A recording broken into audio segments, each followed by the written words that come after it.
Bueno, vamos a continuar. Bien, gracias. Han cerrado la puerta allí. Solo faltan 2 o 3. Voy a volar un poquito más rápido ahora. ¿Estamos? Bien, porque ya tenemos la idea. Mateo 8 y 9 está documentado una serie de milagros que acreditan al Señor como el Mesías de Israel, el que habría de venir con gran poder. ¿De acuerdo? Vimos ahí, fuimos hasta cuando Él sana el paralítico y habla de perdón de pecados. Mira 9:8, Mateo 9:8. La gente al verlo, al paralítico que se levantó y se fue, se maravilló y glorificó a Dios que había dado tal potestad a los seres humanos. Pasando Jesús de allí, vio a un hombre llamado Mateo que estaba sentado al banco de los tributos públicos y le dijo, sígueme, y se levantó y le siguió. Bien, este es el llamamiento de Mateo, el Leví, el publicano. ¿Quién era publicano? Judío que trabajaba en las oficinas romanas, al servicio de Roma, cobrando impuestos a sus hermanos. Era odiado, porque encima era propenso a cobrar, no sé si lo hizo Mateo, no sé si lo hizo Zaqueo, que es otro de esos, ¿viste? El de Jericó. Era propenso no solo a cobrar un sueldo trabajando para Roma, sino cobrar coimas o hacer extorsión sobre ciertas personas, cobrar coima, bueno. Creo que Mateo, y eso lo sabe solo el Señor, Mateo como buen judío estaba oyendo del Señor y se estaba informando del Señor. Y creo que ya su corazón estaba dispuesto a creerle y seguirle y todo eso. El Señor pasa por la oficina, lo llama por nombre, le dice, sígueme, y Mateo llega a ser uno de los 12. Te dije el primer día, regalo de Dios significa su nombre, Matitiau en hebreo, regalo de Dios. Así es, aquel odiado publicano convertido al Mesías, a Cristo, llega a ser un regalo de Dios a la nación de Israel y su libro llega a ser un regalo de Dios. Y creo que es uno de los grandes milagros del Señor. En el contexto de Mateo 8 y 9 se habla de milagros, que sanó el leproso, que sanó la suegra, que libertó al endemoniado, que paró el viento, que levantó al paralítico, que expulsó los demonios. Y aquí transforma la vida de Mateo. Y eso es un gran milagro también, y tal vez el más importante de todos. A tal punto Mateo hace un banquete, se ve que tenía un dinerito y tenía recursos, hace un banquete para testificar que ahora sigue al Señor. Mirá, Mateo 9:10, estaba él sentado a la mesa en la casa, muchos publicanos y pecadores habían venido, se juntaron a la mesa con Jesús. Cuando vieron esto, los fariseos, los enseñadores de la ley y las tradiciones, dijeron, ¡upa! ¿Cómo es que come con los publicanos y pecadores? El judío no comía con romanos, el judío no comía con gentiles y mucho menos con pecadores, publicanos. Al oírlo Jesús le dijo, los sanos no necesitan médico y pues los enfermos lo necesitan. Aprendan, misericordia quiero y no sacrificio. He venido a buscar pecadores, a llamarlos al arrepentimiento. Estaban ahí y tengo que saltar, tengo que avanzar en esta hora y le vienen a avisar, mirá, le viene a avisar, versículo 18, mientras él hablaba vino un principal de la sinagoga de Capernaum, se llamaba Jairo. Las sinagogas tenían varios rabinos principales, y dice, mi hija agoniza, o aquí dice acaba de morir, pon tu mano sobre ella y vivirá. ¡Epa! Es una declaración de fe. Estoy diciendo, tú la puedes resucitar. Vamos, se levantó y vamos. Se levantó y mientras iba por las calles de Capernaum, dice, versículo 20, una mujer enferma de flujo de sangre desde hacía 12 años, Levítico 15 dice que la mujer debe estar, si tiene ese problema, es algo impuro, inmundo, tiene que estar separada de la sociedad, vivir lavándose y todo eso. Está escrito en Levítico 15, 19 al 27. Pero ella se toma la atribución de meterse entre la gente y va a tocar el borde del manto. Mirá, dice versículo 21, si tocare solamente su manto, seré salva, seré sana. Manto, ¿cuál? El manto de oración. Anótalo, Números 15, 37. Allí vamos.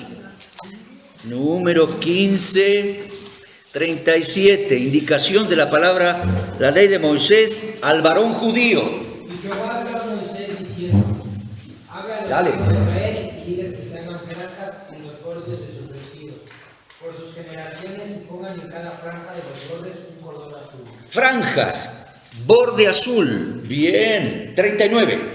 Y os servirá de franja para que cuando lo veáis os acordéis de todos los mandamientos de Jehová. Que te acuerdes, esa franja azul es para que te acuerdes de los mandamientos de Jehová. Dale. Para ponernos por obra. Y no miréis en pos de vuestro corazón y de vuestros ojos, en pos de los cuales os Mira. 40. Para que os acordéis y hagáis mis mandamientos y seáis santos a vuestro Dios. ¿Y cómo sigue? El 41. Yo Jehová vuestro Dios, que os saqué de la tierra de Egipto, para ser vuestro Dios, yo Jehová vuestro Dios. Ahí está, borde azul, para que te acuerdes de los mandamientos y los obedezcas. Hoy los judíos tienen ese manto de oración con el borde azul y tienen nuditos y tienen flequitos. Te habla de los libros de Moisés y te habla de los flequitos, los mandamientos. Escuchá, el varón judío que se pone ese borde está diciendo, estoy bajo los mandamientos de Dios. Eso es para que no mires según tus ojos, sino que te acuerdes que está bajo los mandamientos y obedezca los mandamientos. El Señor Jesús tenía eso. El Señor Jesús, judío bajo la ley, cumplió cada detalle de la ley. Y la mujer viene para tocar. No lo va a tocar, no le va a tocar la cara, la mano, la cabeza. No, le va a tocar ese borde, porque es el borde de la santidad de Dios sobre él, de los mandamientos de Dios sobre él, y lo reconoce como varón de Dios. Le toca el manto. Podría haber tocado el hombro. Le toca el borde del manto y queda sana. Y el Señor se da vuelta y dice, ¿quién me tocó? Los discípulos dicen, el Señor te rodea a la gente y dice, ¿quién te tocó? Un montón de gente te tocó. No, alguien me tocó. La mujer se identifica y mira lo que le dice. Ten ánimo, hija. Versículo 22. Ten ánimo, hija, le dice. Tu fe te ha salvado. Y la mujer fue salva desde aquel momento. A todo esto estaba Jairo ahí diciendo, amigo, vamos, se me murió la hija, vamos, a ver si apuramos esto, vamos, gente, mucho tráfico en México, mucha gente en el camino, vamos, se me murió la hija. Llega al lugar, entra y dice, versículo 23, al llegar a la casa del principal, viendo lo que tocaban flautas, ya estaba toda esa música sacra, esa música y esos cantos de funeral. El Señor entra y dice, apártense, la niña no está muerta, ella solo duerme. Y algunos se burlaban de él, está loco este, dice, está bien muerta la niña.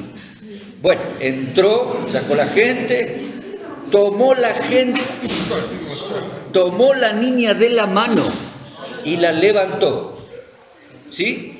¿Me equivoqué recién? ¿Dije algo? La gente diría, está loco este, mirá, se burlaba. Entonces entró a la casa, toma la niña de la mano, la levantó, se la dio al padre, se difundió la fama de todo esto. El Señor levantó, hasta donde sabemos nosotros, varios muertos. ¿Cuántos muertos levantó hasta donde sabemos por los evangelios? La hija de Jairo, number one. ¿Qué más? El hijo de la viuda de Naín en la Galilea, y en los últimos días previos a su crucifixión, en Betania, allá al ladito de Jerusalén, levantó a Lázaro. 3, pero creo que levantó a varios más. Él era el Mesías que levantaría a los muertos y lo estaba demostrando. ¿Te das cuenta? A todo esto, mira lo que dice versículo 32. 8:32. Bueno, ahí sana un par de ciegos. Y en 8:32 dice, mientras se iban los ciegos que ahora veían, he aquí le trajeron un mudo endemoniado. Y echó fuera el demonio, el mudo habló. Y la gente, 33, subrayado, yo le puse color, mirá. La gente se maravillaba y decía, nunca se ha visto cosa semejante en Israel. Claro que sí. Acordate que Juan, el escritor del Evangelio, dijo que si escribieran todas las cosas que él hizo y dijo, no alcanzaría el mundo para contener los libros. Impresionante. Nunca se había visto algo así en Israel. Escúchame. Israel, pueblo acostumbrado a señales y a buscar señales. Los griegos buscan sabiduría, los judíos señales. Y en 3 ámbitos por lo menos. Señales en los cielos, la luna, eclipse, señales en la escritura, las letras, los números, los símbolos y señales milagrosas. ¿Por qué? Las hizo Moisés en Egipto. Las hizo Elías, las hizo Eliseo, y ahora las estaba haciendo él. Y ojo, estaba haciendo señales milagrosas en una dimensión, en una cantidad y en una dimensión impresionante. Nunca se había visto algo así en Israel. Pero, mira el 34, trágico. Versículo 34. Los fariseos decían, ya murmuraban entre ellos, no, dice, este echa fuera a los demonios por el príncipe de los demonios. No va con este, es un engañador. No. En realidad le tenían envidia y celos. Bueno, lo mismo sucedería en Jerusalén. Caifás se llenó de celos, por eso lo mandó a matar. Bueno, eso es otro tema para la semana que viene. Aquí se llenaron de celos. Este joven de 30 años que se lleva a las multitudes, que enseña como ninguno. ¿Qué hacemos? O lo aplaudimos, este es el Mesías de Israel, qué bueno. Se amargaron, se llenaron de celos y le comenzaron a decir a la gente, no, fíjate que esto, no, fíjate que sanó un sábado y la ley prohíbe que trabajar en sábado, no, fíjate. No, este tipo expulsa demonios por el poder del príncipe de los demonios. Sigamos, porque continúa la historia. Versículo... me equivoqué acá. Capítulo 9, 35 al 38. A ver, tomen su Biblia, vamos a leer. 9, 35. Pero ubiquémonos. Jesús el judío, el Mesías, va por toda la Galilea enseñando y predicando. ¿Qué predicaba? Sanaba, era el Mesías. ¿Qué predicaba? Vamos, 9:35. Recorría Jesús todas las ciudades y aldeas, enseñando en las sinagogas de ellos, predicando el evangelio del reino, sanando toda enfermedad y toda dolencia en el pueblo. Y al ver las multitudes tuvo compasión de ellas, porque estaban desamparadas y dispersas como ovejas que no tienen pastor. Entonces dijo a sus discípulos: los obreros pocos, rogad pues al Señor de la mies que envíe obreros a su mies. Bien, Galilea, el Señor estaba preocupado y ocupado en predicar en cada pueblito, en cada ciudad, en cada aldea judía. Y iba por las sinagogas judías. Te cuento, hay varias ruinas en Israel de sinagogas. La mejor, Magdala. ¿Escuchaste? El más grande hallazgo arqueológico del siglo XXI, ¿no? 21, en la Galilea es Magdala. Buscala en Google, buscala en YouTube. Todo el pueblito de Magdala, Migdal, la torre del pescado, era ciudad de pescadores, manufacturaban pescado, lo preparaban con sal, lo enviaban a la Cesarea. Flavio Josefo dice que el pescado de Magdala se vendía en Roma. ¡Epa! Toda la ciudad ahí y la sinagoga. Los restos arqueológicos de la sinagoga son tremendos. Hace unos 3 años comenzamos a ir ahí. Antes estaba cerrado, estaban excavando. Ahora hemos ido ya 3 veces y está la sinagoga. Han hallado 2, una en muy buenas condiciones, piedras así cuadradas o rectangulares que se les llama la bimá, donde los judíos apoyaban la Torá, la ley, y se sentaban para explicarla. Han encontrado todo eso. Además está la sinagoga de Capernaum, hay restos de sinagoga en Corazín, en Caná hay restos de una sinagoga viejita y me parece que es bizantina, donde se estima que él hizo la conversión de agua en vino, etc. Varias sinagogas judías. ¿Estamos? Y él fue por todas. Te cuento, los judíos negaban los evangelios, diciendo, no, los evangelios mienten. Dice, no hubo sinagogas en la Galilea hasta después de la destrucción del templo. Una vez destruido el templo se necesita... No, los hallazgos arqueológicos en Magdala demostraron que había sinagogas por la Galilea, tal como lo dicen los evangelios. Es más, te cuento algo. En la Galilea se descubrieron cientos de monedas romanas y de distintos tiempos, pero en Magdala se descubrió una, chiquita así, muy importante. De un lado dice Tiberiades, en griego, y del otro lado dice Herodes tetrarca.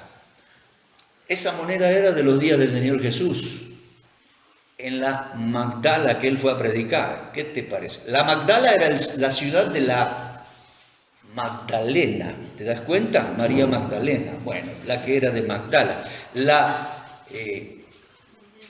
monedita es una demostración, una prueba arqueológica científica de que esa sinagoga y esa ciudad eran de los días de Herodes el tetrarca, el que mandó a cortarle la cabeza a Juan, hijo de Herodes el Grande, que mandó a matar los bebés de Belén. ¿De acuerdo? Vamos a Mateo 9. Iba por todas las sinagogas, sanando y enseñando. ¿Y qué predicaba? ¿Qué predicaba? El evangelio del reino. Correcto. ¿Qué significa? ¿Qué significa? ¿Cuál reino? El reino de los cielos. Sí, el mismo contexto, pero ¿qué significa? Significa, a ver, ¿qué? Algún reino en los cielos.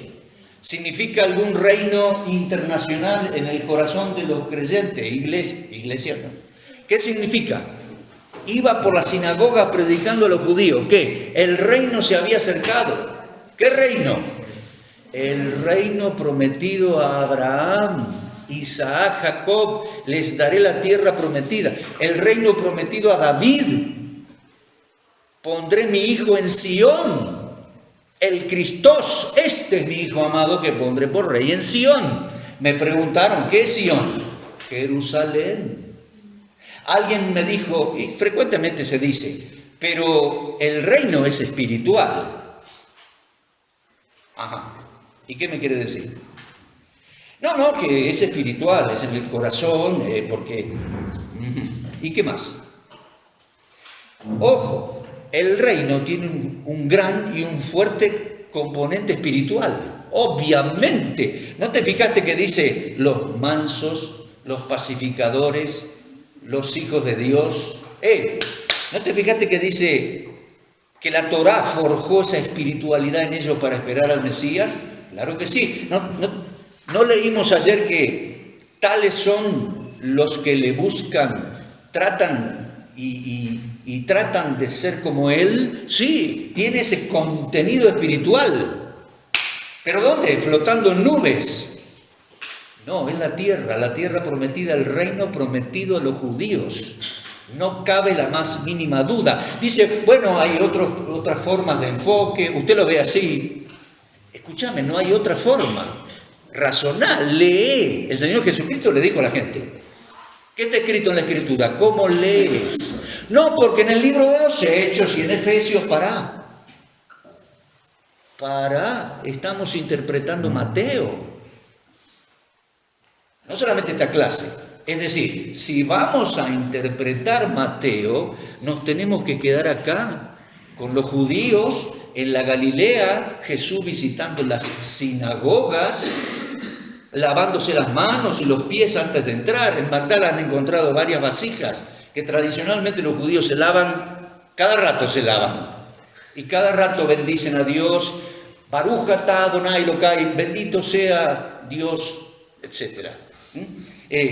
Entonces, el judío Jesús enseñando en la sinagoga. Ahora, llegó un momento que dijo, la obra es mucha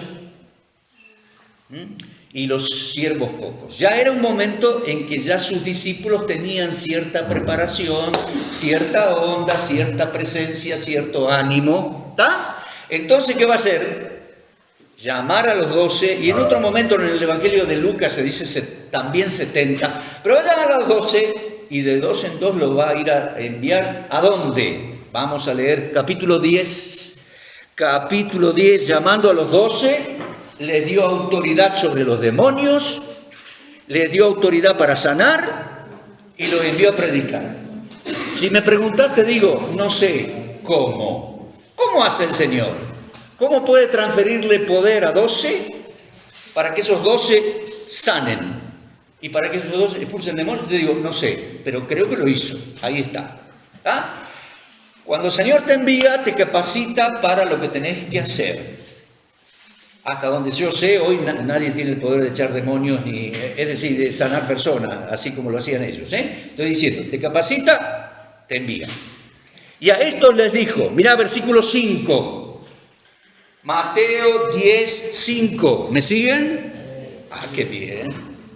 Mateo 10:5. Los envió Jesús y les dio, ¿qué? Les dio autoridad primero y después le da instrucciones. Y les dijo, por camino de gentiles, no va. ¿Qué gentiles? Primer año, a ver, decime qué son los gentiles. Bien, no se trata de gentileza, se trata de nosotros los judíos y los otros que no son judíos son los gentíos, las gentes, los gentiles, las naciones. Entonces, está diciendo aquí, vayan a los judíos, por camino de gentiles no vayáis, en ciudades samaritanos no entréis, y no entréis todavía, era la idea, ¿no? Sino id primero a las ovejas perdidas de la casa de Israel.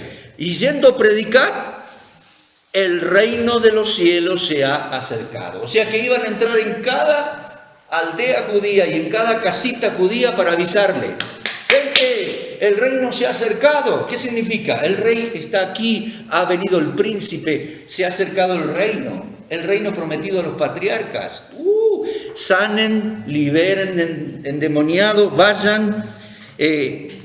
Al entrar en la casa, salud. Bueno, hay un montón de instrucciones de cómo ir y cómo proceder. Judíos esto. Paréntesis. Mírame, ¿podemos usar estos versículos para UME, Unión Misionera Estudiantil, de ir casa por casa? Se puede porque, bueno, el Señor sigue enviando personas. En Mateo 28 les va a enviar a las naciones, pero estamos estudiando Mateo 10. Se puede, pero siempre yo quiero que entiendas Mateo, el libro.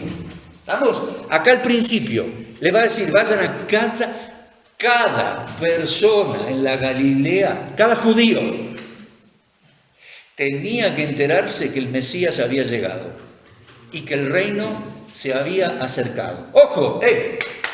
El reino se había acercado. Isaías 9 del 1 al 6, a la Galilea, pero no iba a reinar en la Galilea. ¿A dónde iba a reinar? Isaías 9:7. Lo dilatado de su imperio y la paz no tendrán límites sobre el trono de David en Jerusalén. Se había acercado el tiempo del reinado.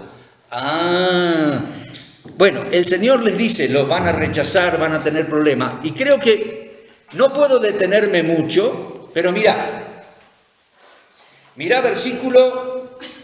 A ver, antes de leerlo te quiero hacer una explicación. El Señor aquí procede como los profetas procedieron.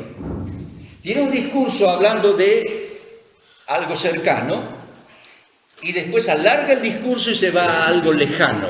¡Epa! Joel hizo así.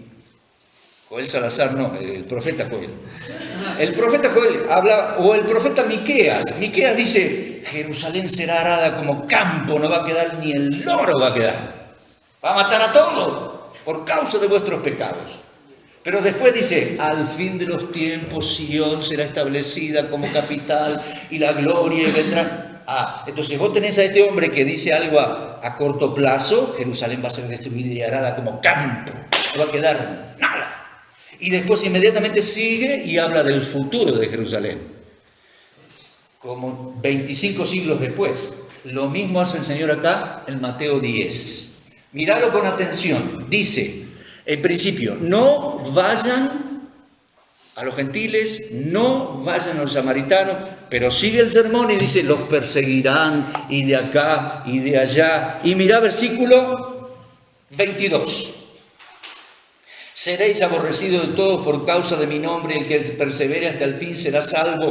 Cuando os persigan de ciudad en ciudad, huid a otra, porque de cierto os digo, no acabaréis de recorrer todas las ciudades de Israel hasta que venga el Hijo del Hombre. El discípulo no es más que su Señor, va a traer a sus discípulos. No temáis, los van a perseguir, los van a matar, no temáis, sigue.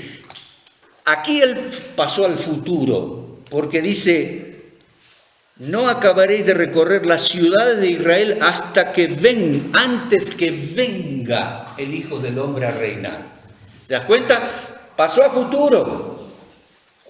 Y te digo, por el libro de Mateo sabemos, Mateo 24, que usa la misma expresión de perseverar hasta el fin. En el tiempo del fin los judíos, y ahí nos fuimos a largo plazo. ¿Me seguís? En el tiempo del fin, los judíos llevarán el evangelio del reino a todas las ciudades de Israel y a las naciones. Lo dice Mateo 24, lo vamos a ver si Dios quiere la semana que viene. Predicarán en el tiempo de la gran tribulación, para que me entiendan. Predicarán los judíos a todo Israel, los judíos creyentes, por supuesto. Y a todas las naciones, esos serán los 144.000. Será predicado el evangelio del reino a las naciones. Mira Mateo 24. Será 14. Será predicado este evangelio del reino en aquel tiempo. Será predicado este evangelio del reino en todo el mundo para testimonio a las naciones y después, entonces vendrá el fin. Volvemos a Mateo 10. En primera instancia le dice, vayan a las ovejas de Israel, no a los samaritanos, no a los romanos, no a los gentiles, que cada casita de los judíos se entere que llegó el Mesías. Y sigue el discurso, lo rechazarán, y avanza 20 siglos.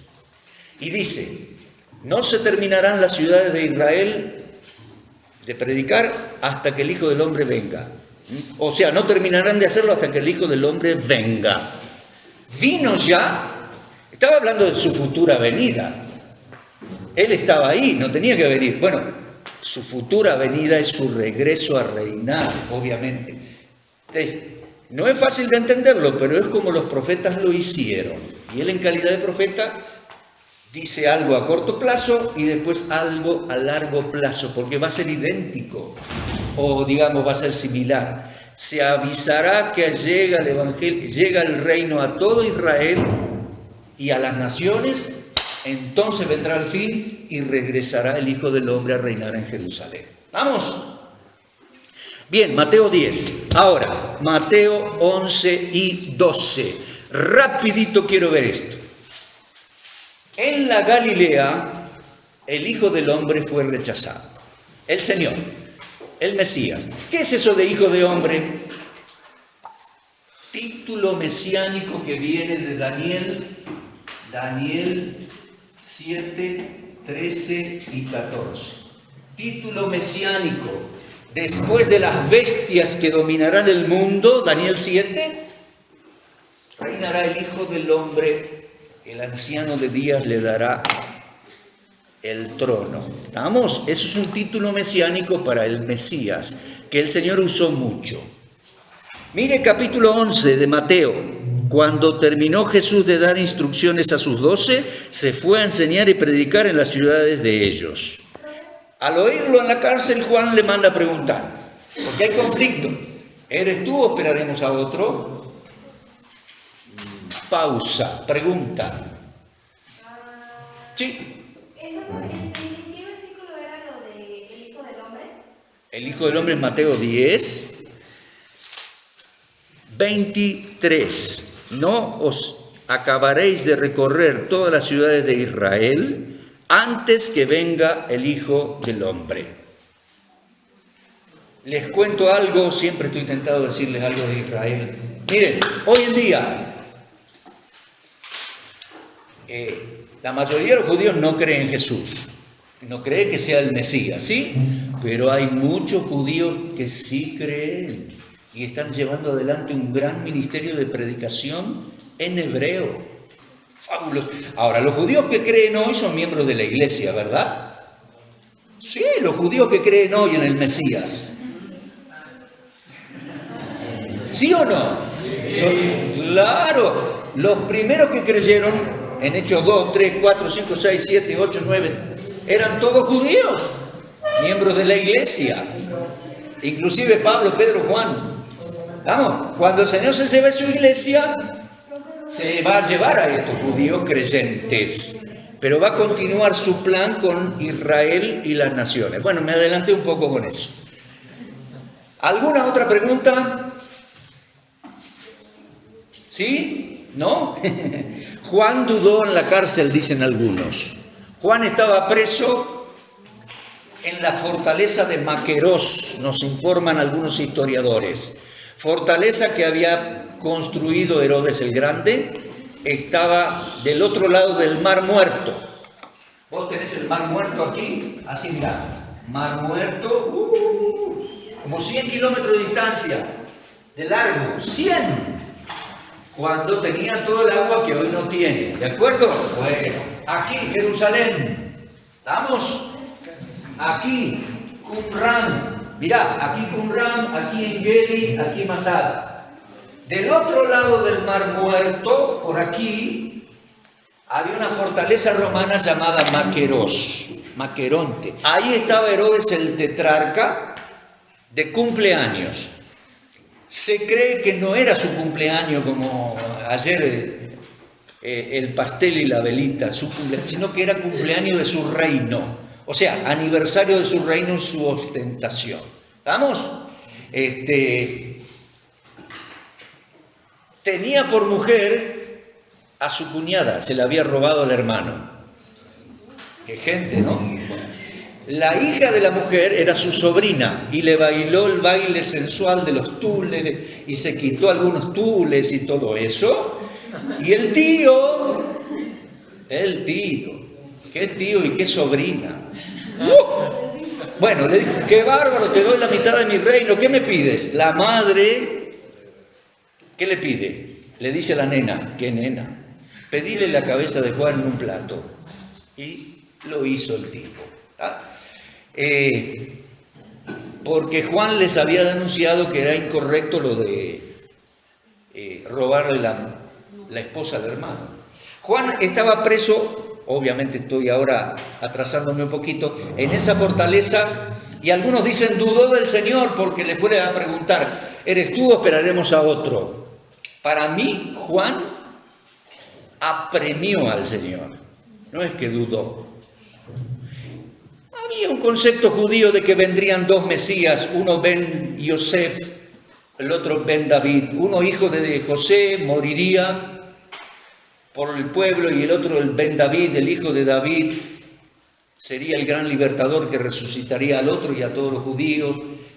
En una de esas habrá dudado si era uno o era otro. No lo sé. Me parece que no. Yo creo que él más bien apremia al Señor.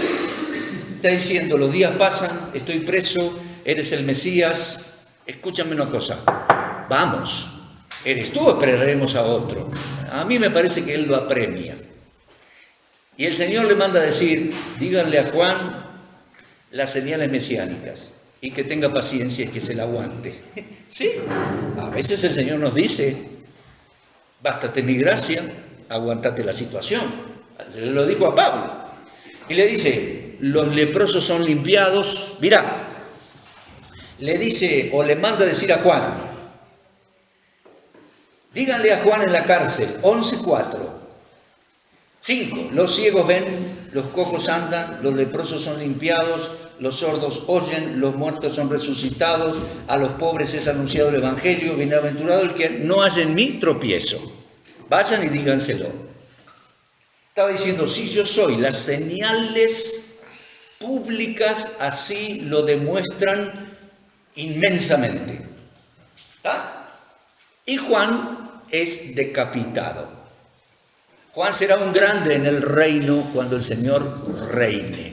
Había cumplido su función, había cumplido su misión y el Señor permite que muera de esa manera. Pero los judíos no hicieron nada por reconocer a Juan y se los va a reprochar. Juan había sido un profeta excelente, un hombre, y lo conocían porque era sacerdote excelente, y los judíos no lo habían recibido. Capítulo 12 va a mostrar que él, bueno, en el 11, ahora lo leo, va a hablar de cómo los judíos, muchos judíos terminaron resistiéndolo a él. Había hecho tantos milagros en las ciudades de Galilea. Capernaum, Capernaum, meses había vivido ahí, haciendo maravillas con su enseñanza, librando endemoniados, sanando. Y mira lo que dice, Mateo 11:20, comenzó a reconvenir las ciudades en las que se habían hecho muchos milagros y no se habían arrepentido, diciendo, ay de ti, Corazín, ay de ti, Betsaida, porque si en Tiro y en Sidón se hubieran hecho los milagros que fueron hechos en vosotros, se hubieran arrepentido. Ay de ti, dice, será más tolerable el juicio en el día del castigo para ti, Tiro y Sidón, que para vosotras. Y tú, Capernaum, la aldea del Mesías, la aldea del Confortador, eras levantada en gloria hasta el cielo, hasta el Hades serás abatida. Porque si en Sodoma se hubieran hecho los milagros que hicieron en ti, se hubieran arrepentido los sodomitas. Gran castigo viene sobre aquellas ciudades. ¿Sabes una cosa? Las ciudades que el Señor mencionó acá, hoy no existen. Están las ruinas arqueológicas de Capernaum, las ruinas arqueológicas de Corazín, aunque no se tiene comprobación de que sea del primer siglo, hay un montón de ruinas de piedras negras ahí, Corazín. Y Betsaida se estima algunas excavaciones que hay pocas piedras. La más grande es Capernaum. Solo ruinas arqueológicas no volvieron a ser reconstruidas. En la Galilea más central fue reconstruida Caná, es una linda ciudad, te venden vinos ahí, te espera para venderte las cajitas de vino, dulce, seco, blanco, negro, lo que sea. Caná, también está Nazaret. Lindo Nazaret para vivir, altito ahí, 400 metros, 300. Es una ciudad muy de árabes y de algunos árabes cristianos. ¿Qué quiero decir? ¿Qué digo? Algunas ciudades fueron reconstruidas.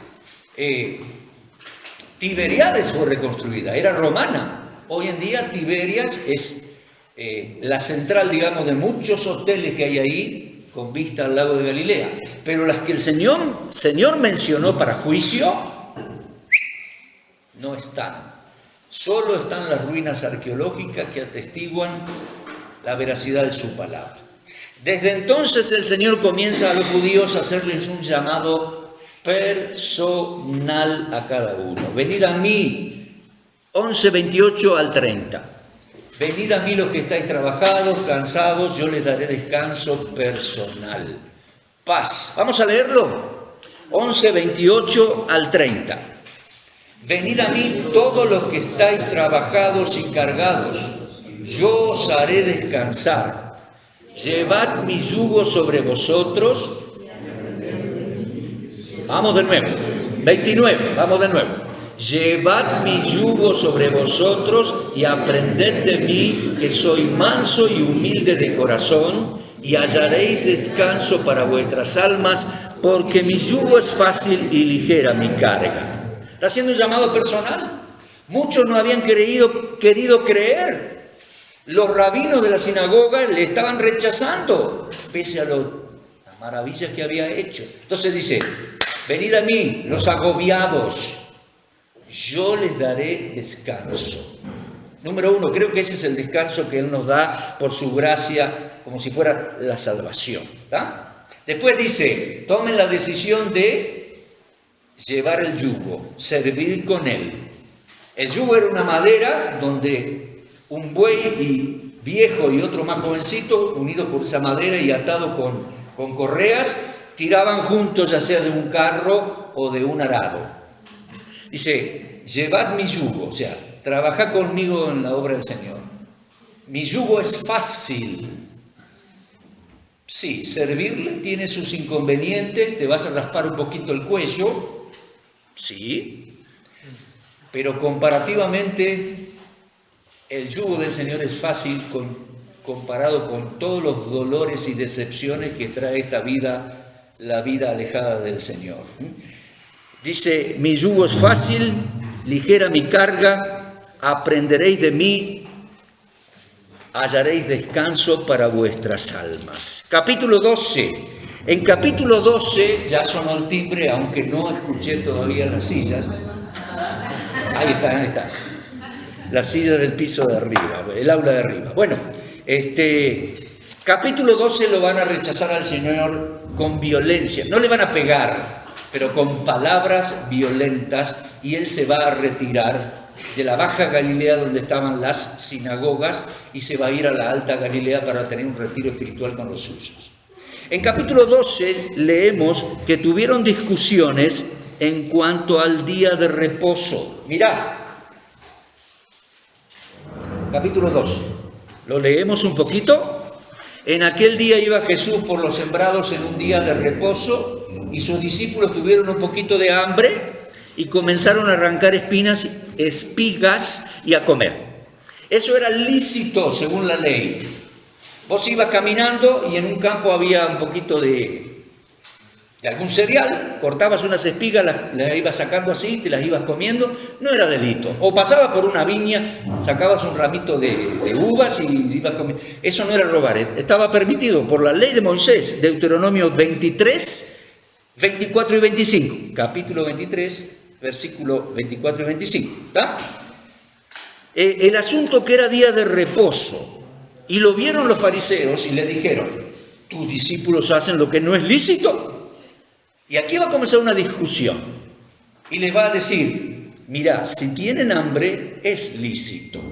Porque David tuvo hambre en un determinado momento y del tabernáculo el sacerdote le dio los panes que había sacado.